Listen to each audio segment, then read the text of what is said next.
So YouTube can now not be trusted and is a risk to every single country's national security.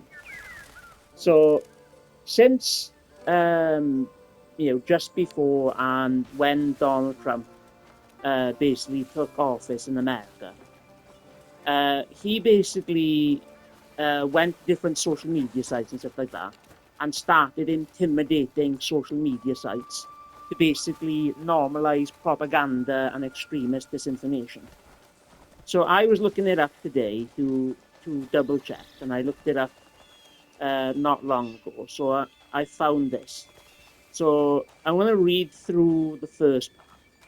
So public interest exceptions in late 2024 and early 2025.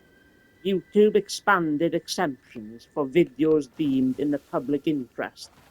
This allows content that would typically violate policies such as medical misinformation or certain forms of harassment to remain online even if it features political figures or debates sensitive political topics.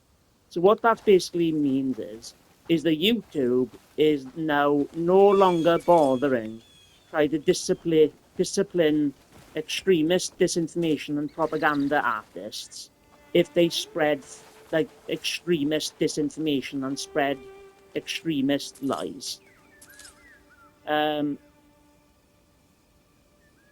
what that basically means now is that you basically can't trust YouTube in any country around the world to basically create ethical and moral standards on its platforms, allowing for disinformation to become rampant on the channel.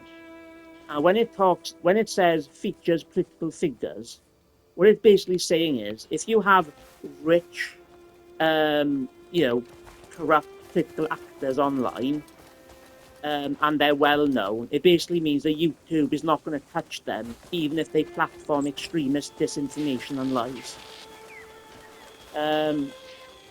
So the next part is loosened misinformation rules following the 2024 elections. And by that, it means when Donald Trump started intimidating social media sites. So loosened misinformation rules following the 2024 election.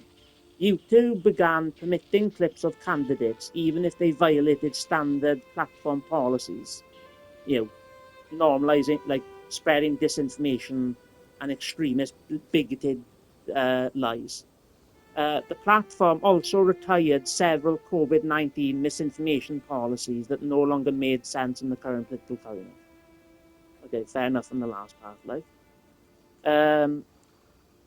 And then this just goes to show how, YouTube is quite willing to back down to corporate pressure and when it comes to authoritarian political actors. So Trump channel settlement in late 2025. YouTube paid a 24.5 million settlement to Donald Trump regarding his suspension after the January 6th Capitol riot, that he caused through election lies. This settlement directed millions to the Trust for the National Mall and marked a formal end to the years-long dispute over his account. So basically, but what do I say there? This settlement directed millions to the Trust for the National Mall and marked a formal end to the years-long dispute over his account.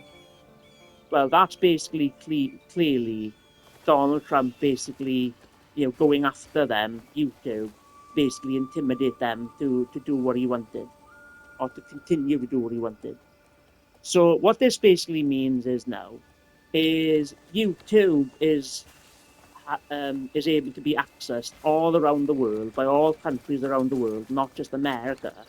And now extremist far right wing and fascistic propaganda and disinformation just is able to be flourished and to go unchecked on YouTube. And the problem with this type of disinformation, it's psychologically abusive. And when you have like a lack of ethical standards, it basically means that YouTube is high risk now of spreading extremist disinformation that has a high potential to radicalize people, to propagandize people, and to brainwash people. So basically, psychologically abuse people. So any person listening to these corrupt political actors online now anywhere in the world, with no checks and balances, with no disciplinary action, that means disinformation. There is high risk of psychological abuse and manipulation. So YouTube now is a complete and utter security risk to every country's national security when it comes to, honesty and truth. Yeah, so YouTube now cannot be trusted and is a risk to every country's national security. It's not safe now to use YouTube. Because, my friends are being completely radicalized and just spreading like lies and talking points and disinformation. With the help, and all different types of social media sites got intimidated by Donald Trump, YouTube and Facebook. So Facebook is a risk to national security. And, countries like Britain with Starmer isn't doing anything to fight back against this fascistic control of, media platforms. He's not directly controlled, but through intimidation, he is controlling social media sites, making them unsafe and unfit for purpose. And our politicians are not doing anything to, combat it.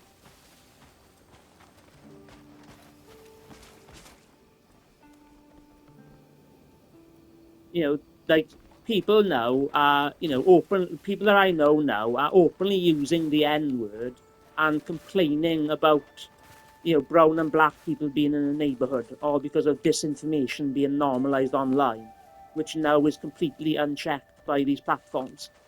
And when it comes to reporting things to Ofcom, they, like for instance in the UK, they basically tell you, oh, well, you got to reach out to the social media sites. Well, how can we reach out to the social media sites when they're completely bowing down to fascistic authoritarians? Our country is meant to protect our citizens, which includes, having ethics and integrity and making sure that, these platforms are safe to use.